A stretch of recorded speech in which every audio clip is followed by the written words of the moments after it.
Pai, quando o meu eu e o meu orgulho descer comigo e se misturar, como as águas do rio, então subirei. Eu abro mão de tudo que sou, só para servir a Ti, Senhor, só para Te adorar. Senhor, quebra o meu orgulho. Eu quero descer e mergulhar nas águas do Teu amor. Me purifica. Eu quero ser limpo, como Naamã, no Teu poder.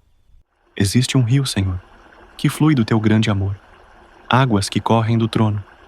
Águas que curam, que limpam.